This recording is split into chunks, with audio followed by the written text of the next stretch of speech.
Arizona 2005. A cold case that haunted a quiet town for nearly 2 decades has finally been solved. Natalie Brooke Jensen, a 25-year-old kindergarten teacher beloved by her students and adored by her neighbors, vanished one autumn evening after leaving school. Her car was later found abandoned on a rural stretch of desert highway. Keys still in the ignition, a child's drawing on the passenger seat. For years, investigators chased leads that went nowhere. Rumors spread. Trust in local law enforcement eroded. Then, in 2025, a new forensic DNA breakthrough cracked the case wide open, and the arrest stunned everyone. Before we begin, drop a comment with your country and the time right now. Natalie Brooke Jensen's life was quiet, but full of meaning. She wasn't the kind of person to chase headlines or recognition. At just 25 years old, she had already found her purpose in Redwater, Arizona, a sun-drenched desert town where the horizon stretched endlessly, and everyone seemed to know each other's story. Natalie had arrived in Redwater 3 years earlier, after graduating with a degree in early childhood education. It was her dream to have her own classroom, and in Redwater, she got it. She taught kindergarten at Desert Willow Elementary, where her classroom was filled with color-coded bins, storybook posters, and drawings tacked lovingly to the walls. She decorated for every holiday and knew every child's birthday by heart. Parents said she was patient, gentle, and gifted. Children cried when they moved on to first grade. Outside of school, Natalie lived in a small one-bedroom cottage just off Cedar Lane, walking distance to the local park where she liked to read in the afternoons. She had a garden of succulents, a playlist of classical piano she played each night before bed, and a beloved cat named Miso, who followed her from room to room. She wasn't flashy. She wasn't wild. She preferred cozy movie nights over parties, homemade brownies over bar hopping. She called her grandmother every Sunday without fail. She volunteered every other weekend at the Redwater Public Library, reading to children during Story Circle. Friends called her sunlight in a person. Her best friend Leah once said, "Natalie had this way of listening to you, like nothing else in the world mattered except what you were saying." That was Natalie. Intentional, grounded, the kind of person you'd trust with your child, your secrets, your heart. But Natalie also carried a quiet awareness of danger. Redwater felt safe, but she wasn't naive. She took self-defense classes in college. She walked with her keys between her fingers at night. She once told Leah she always checked the back seat of her car before getting in, just in case. Still, nothing in her world suggested danger was close. Nothing seemed out of place. No strange phone calls, no threats, no lingering shadows, which is what made what happened next so devastating. In a town like Redwater, population under 10,000, bad things didn't happen often. But when they did, they left deep scars. People locked their doors a little tighter. Parents walked their kids to school instead of letting them ride their bikes alone. Natalie's presence in Redwater had been like a steady heartbeat, comforting, consistent. Her absence would be a deafening silence. In the weeks leading up to her disappearance, nothing seemed amiss. She was planning a fall-themed classroom party. She had just bought new reading books for her students. She mailed a Halloween card to her grandmother and made plans with Leah to see a movie the following weekend. There were no goodbyes, no signs, no warnings, which made what happened on that October evening in 2005 all the more chilling. The people of Redwater would soon learn that darkness doesn't always knock. Sometimes it slips in unnoticed, quiet, calculated, and irreversible. And for Natalie Brooke Jensen, the question would echo long after her voice was gone. Who would want to hurt someone like Natalie?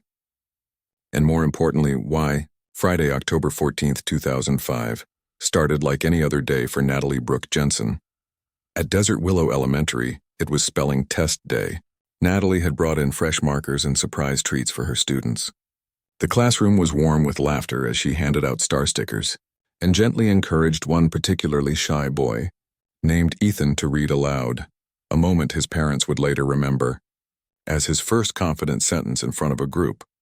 School ended at 3:15 p.m., but Natalie stayed late.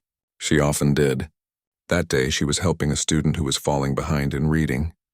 By 5:30 p.m., the building was nearly empty. Security cameras showed Natalie walking out the front entrance around 5:47 p.m. She carried a stack of handmade flashcards, her tan messenger bag, and wore her favorite burgundy cardigan. She smiled as she stepped into the golden light of early evening, the last recorded moment anyone would ever see her alive. Natalie never made it home. Her roommate, Allison Pierce, began to worry by 8 p.m. Natalie had promised they'd watch a movie together that night. Something light, You've Got Mail, her favorite. When she didn't answer her phone, Allison assumed she had gone out unexpectedly. But by 10 p.m., panic crept in. Natalie wasn't the type to disappear without notice. She texted when she was running late. She left notes when she stepped out. Allison tried calling again. Straight to voicemail. She drove to the school, but it was empty. She checked the coffee shop Natalie sometimes visited after work. Nothing. By sunrise the next morning, police were called. Then just after 9 a.m., a state trooper responding to a separate incident spotted a parked vehicle off State Route 67, a 2-lane stretch of road winding through desolate desert. The car, a silver 2002 Honda Civic, matched the description on the missing person report that had just gone out. The vehicle was parked half off the shoulder, near mile marker 84. The driver's side door hung slightly open. Inside was Natalie's school bag, papers neatly stacked, flashcards crumpled. Her wallet and phone were gone. The passenger seat held a child's drawing, a stick figure in a red dress, captioned Miss J. One detail chilled investigators. A piece of torn fabric, later confirmed to be from the blouse she'd worn that day, was caught in the doorframe. No tire marks, no signs of struggle, no nearby surveillance. The location was all wrong. Natalie had no reason to be on that stretch of road. It wasn't her route home, and she had no friends or errands in the area.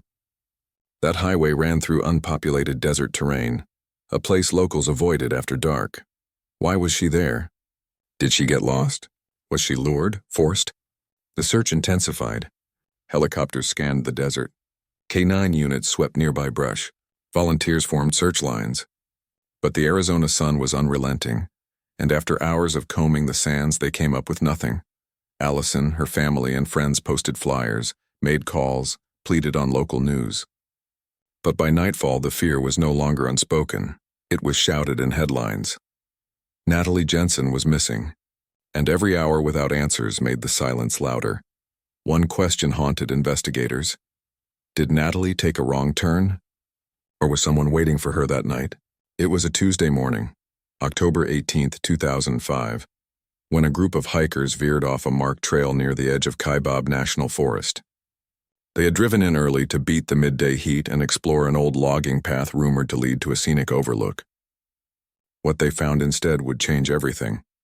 About 30 yards off the trail, one of them noticed something odd. A rectangular patch of earth slightly raised, the soil recently disturbed. At first they assumed it was animal activity, but as they got closer the shape became too symmetrical. One hiker, a retired fireman, recognized the signs immediately. A shallow grave. They called 911 and waited. When Coconino County deputies arrived, they cordoned off the area and called in forensics. The digging began. Less than 2 feet beneath the surface, wrapped in layers of desert dust and decay, they found her, Natalie Brooke Jensen. Her body was curled in on itself, partially concealed by dry brush and sand. She was still wearing the same cardigan from the school security footage, torn and soiled. One of her shoes was missing and her bare foot was scraped and bruised. Her blouse was ripped across the front. The other shoe was found buried separately just a few feet away, as though tossed aside carelessly. It was clear from the start. Natalie had been strangled. Bruising on her neck, petechial hemorrhaging around her eyes, and broken capillaries told the grim story. There were defensive wounds on her arms and hands, signs of a desperate struggle. But one detail stood out most of all. Her necklace was gone. Natalie always wore the same silver pendant, a small treble clef that had been a gift from her mother when she graduated college. She never took it off. To those who knew her, its absence was more than just physical. It was symbolic. Whoever had done this had taken something personal. Despite the brutality of the scene, there were no signs of sexual assault. That fact added layers of confusion. The motive, whatever it was, didn't appear to be sexual violence. Was it personal revenge? A robbery gone wrong? The environment had done its damage. The Arizona desert was a cruel custodian of evidence. Insects had disturbed the body. The dry wind had scattered potential trace fibers. Time, even just 3 days, had begun to erase what the killer left behind. Forensic teams scoured the site for anything: footprints, hair, fibers, even tire impressions. But if they were ever there, they were gone now. The area was remote, rugged, and rarely trafficked. A calculated choice, it seemed. Back in Redwater, the discovery shattered what hope remained. Natalie's parents were notified just before sunset. Her father collapsed in the driveway. Her mother, in disbelief, clutched the last birthday card Natalie had mailed her, the one that read, "I love you more than words can say." The town responded with silence and sorrow. Vigils were held. Children placed flowers and drawings at the school steps. Desert Willow Elementary canceled classes for the rest of the week, but grief quickly gave way to fear. If this could happen to someone like Natalie, it could happen to anyone. The autopsy confirmed what the crime scene had suggested. Natalie had died from manual strangulation. There were bruises across her chest and arms and soil in her lungs, suggesting she may have still been breathing barely when she was buried. Police were left with more questions than answers. Was this the work of someone she knew? A stalker who had followed her from school? A stranger who happened upon her by chance? Or was the killer someone who had blended in, invisible in plain sight? The answers were buried with her, or so it seemed. In the days following the discovery of Natalie Jensen's body, the small town of Redwater was transformed. A community built on trust and routine suddenly felt unrecognizable. Parents clutched their children's hands tighter. Teachers double-checked locks. Streets that once echoed with children's laughter now fell eerily quiet after sunset. The fear was thick and it was everywhere. Natalie's murder wasn't just a tragedy. It was a rupture. The Redwater Police Department, overwhelmed and under-equipped for a homicide investigation of this scale, assured the public they were working around the clock. They released statements, held press conferences, and even brought in assistance from the county sheriff's office. But as weeks passed with no arrests, those words rang increasingly hollow. Detectives began by interviewing Natalie's inner circle, her roommate Allison, her co-workers at Desert Willow Elementary, close friends like Leah, and even the parents of her students. They asked about any unusual behavior, strange phone calls, new acquaintances. Had Natalie mentioned anything out of the ordinary? A lingering car? A strange man? The results were inconclusive. Natalie's ex-boyfriend, Jake Laramie, became an early person of interest. They had dated during her college years and briefly reconnected the year before. But interviews showed no recent contact. His alibi, out of town visiting family, and checked out. The trail ended there. Then came whispers of something darker, a possible stalker. A few staff members recalled Natalie mentioning she'd sometimes felt watched when leaving school late. One teacher remembered Natalie telling her she noticed the same silver truck parked near the school on multiple occasions.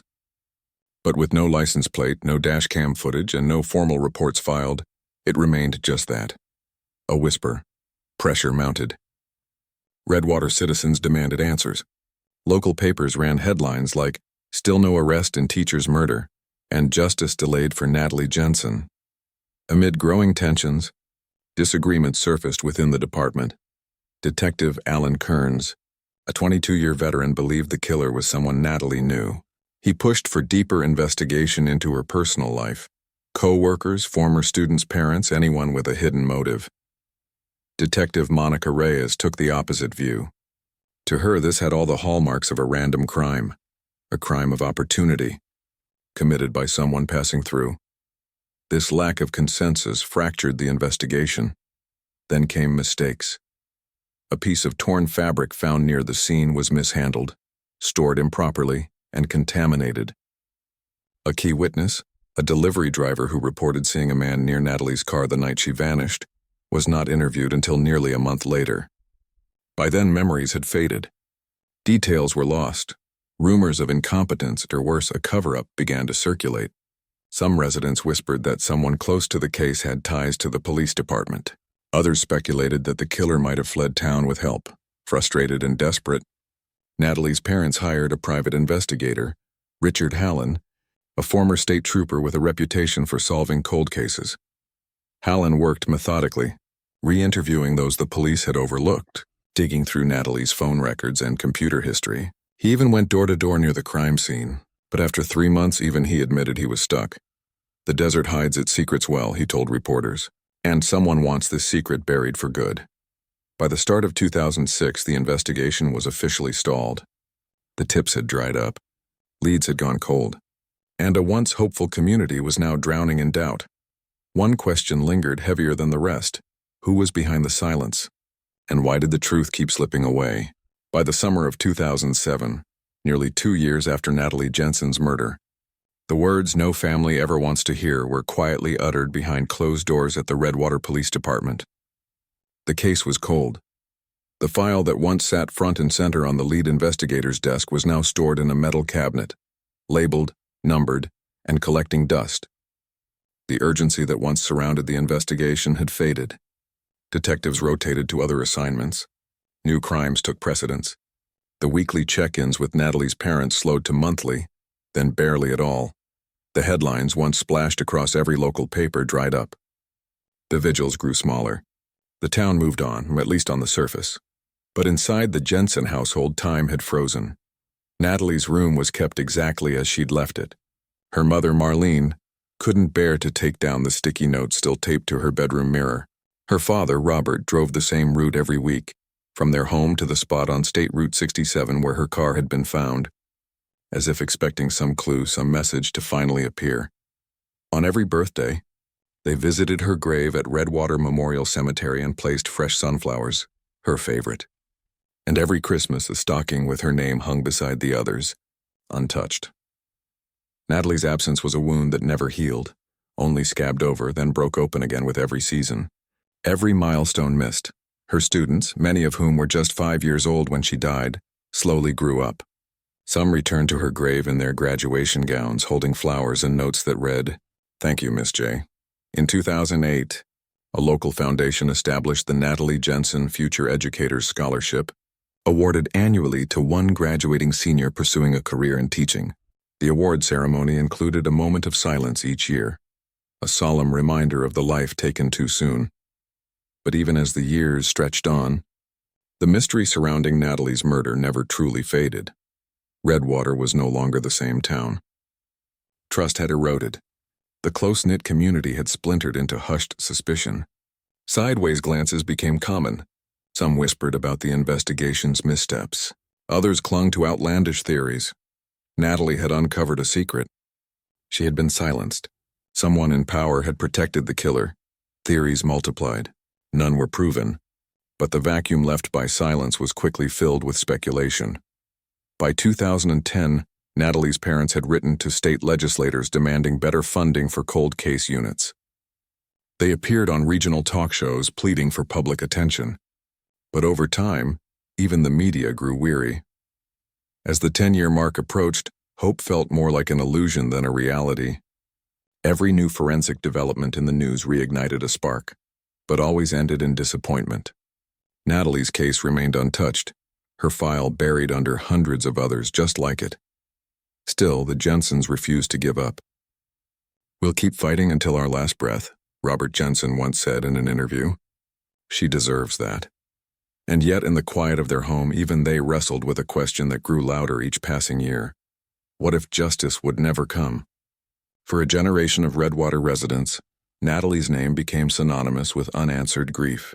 The little town in Arizona carried her memory like a weight, a reminder of how easily safety could shatter, and how some wounds leave scars on entire communities.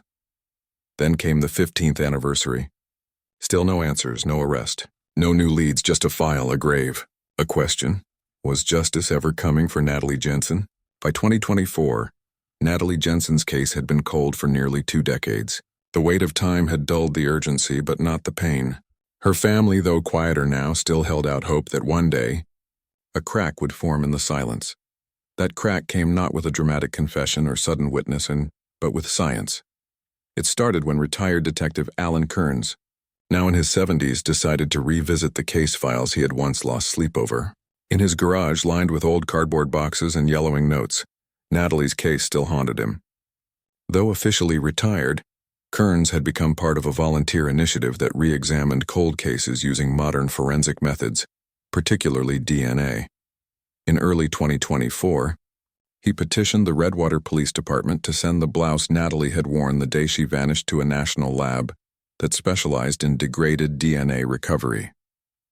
The blouse, previously tested in 2005, had yielded only partial, inconclusive results, not enough to build a profile or connect to any suspect in CODIS, the FBI's national database. But in 2024, science had changed.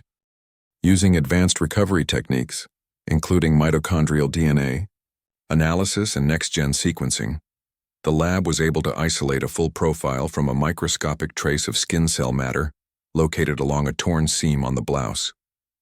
It was clean. It was male, and it didn't belong to any known person in CODIS. The sample was then uploaded to a public genetic genealogy database, one used by everyday people searching for their ancestry, heritage, or lost relatives. Within weeks, there was a hit, not to a suspect, but to a distant cousin. A third cousin, to be exact, someone completely unrelated to Natalie, but genetically tied to the unknown contributor of the DNA. From there, forensic genealogists stepped in.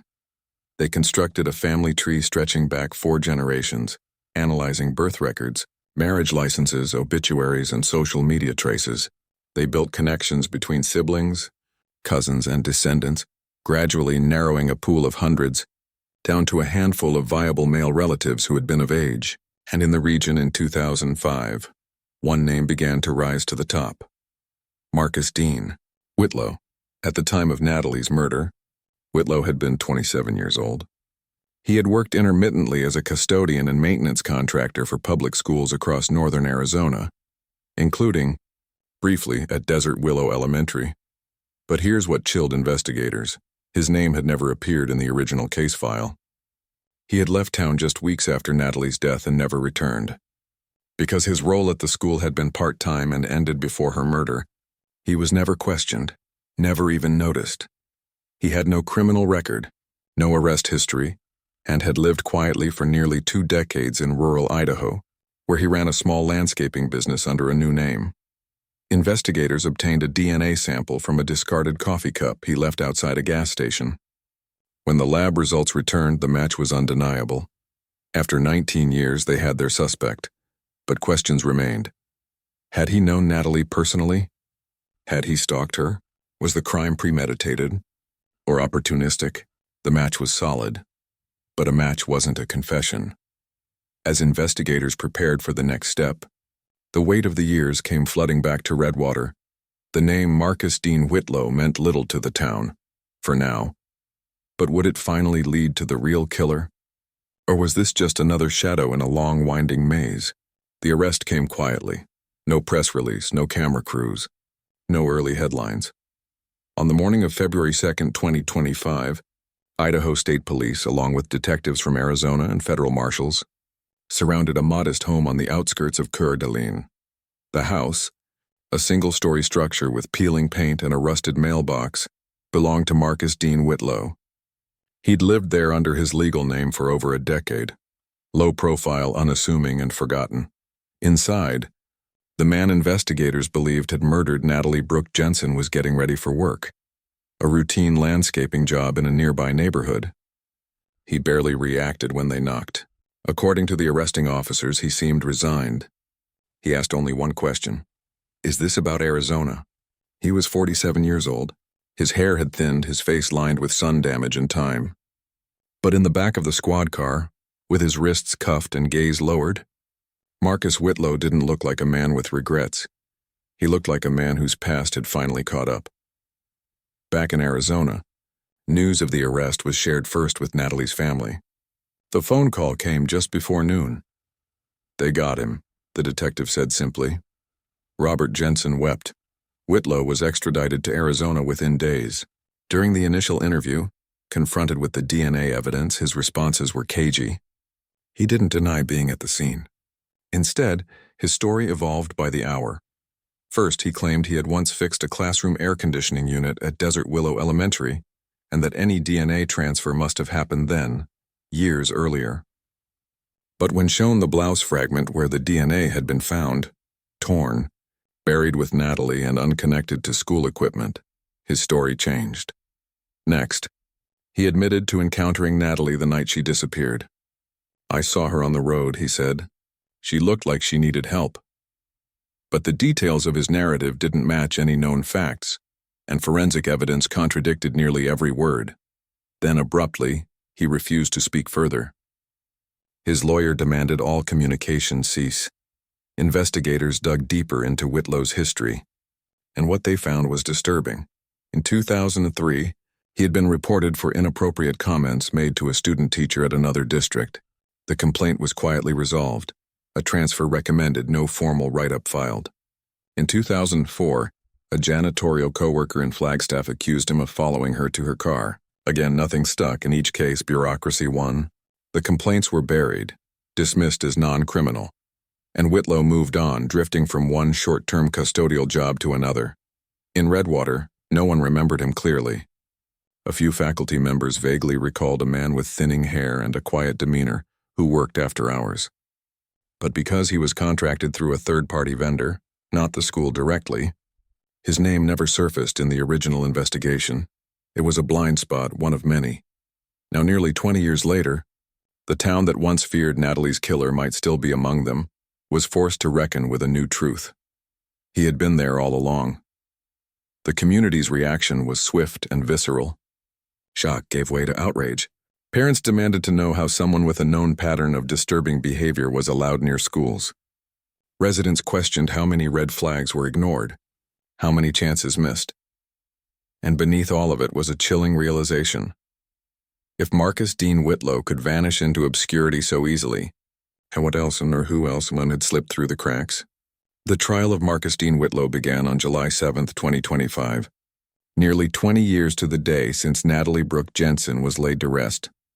From the moment court was called into session, it was clear this was no ordinary proceeding. Lines formed outside the courthouse by dawn. Locals, reporters, former students, and even strangers drawn by the magnitude of the cold case packed the gallery. For Natalie's family, it was a moment of reckoning, one they had feared might never come.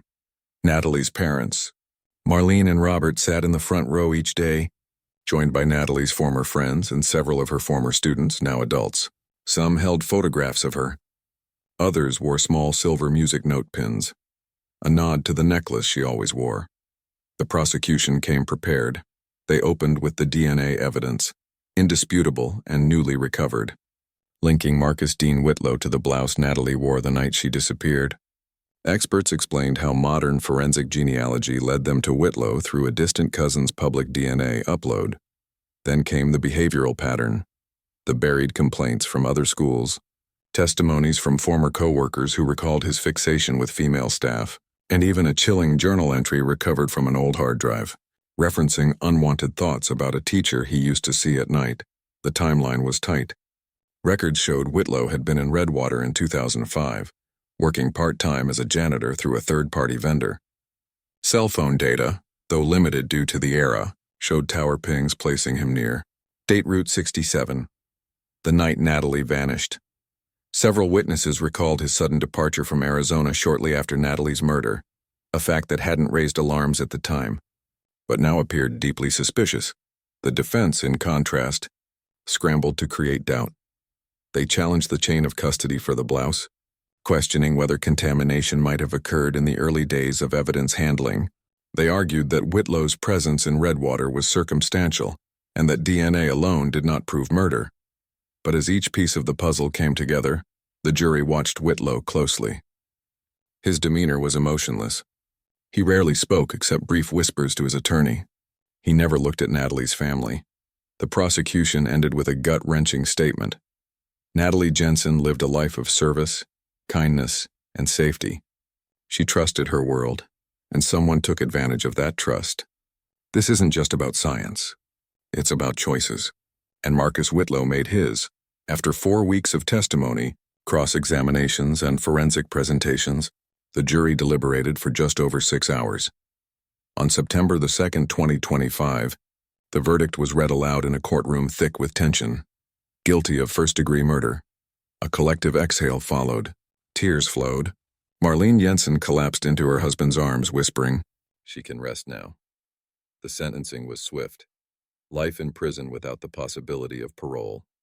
For many, it felt like the long-awaited end to a nightmare.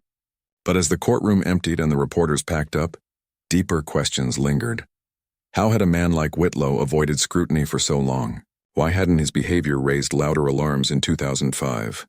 And how many more cases just like Natalie's sat in file drawers, buried by time, bureaucracy, and human error? The verdict brought justice, but it also exposed the cracks in the system, in oversight, in society's ability to protect the most vulnerable. Because for every Natalie who finds justice after 2 decades, how many never will? In the end, Natalie Brooke Jensen became more than a name in a case file. Her story, of innocence stolen, of justice delayed, of a community forever scarred, was transformed into something larger, a legacy.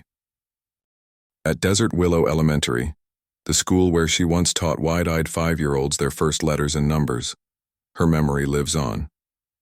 A mural painted by local artists depicts Natalie reading to a circle of children beneath the Arizona sun, her smile captured in vivid colors. Teachers point to it as a reminder of what their profession represents: care, patience, and the responsibility of protecting the most vulnerable. Each spring, the Natalie Jensen Future Educator Scholarship is awarded to one graduating senior. Applicants are asked to submit an essay on the role of compassion in teaching, a theme Natalie embodied. Over the years, dozens of young men and women have pursued careers in education because of that scholarship. Many say they feel they are carrying Natalie forward. Her parents, Marlene and Robert, turned their grief into advocacy. In the wake of Whitlow's conviction, they began speaking at conferences and legislative hearings, pushing for reforms in DNA testing, evidence handling, and cold case funding. Justice delayed doesn't have to mean justice denied, Robert told lawmakers during one emotional session in Phoenix. Their testimony helped secure increased funding for Arizona's Cold Case Task Force, which has since reopened more than 200 dormant investigations. Back in Redwater, the police department itself was forced into a reckoning. An independent audit revealed failures in the original investigation, mishandled evidence, overlooked suspects, missed opportunities. The report was painful but necessary.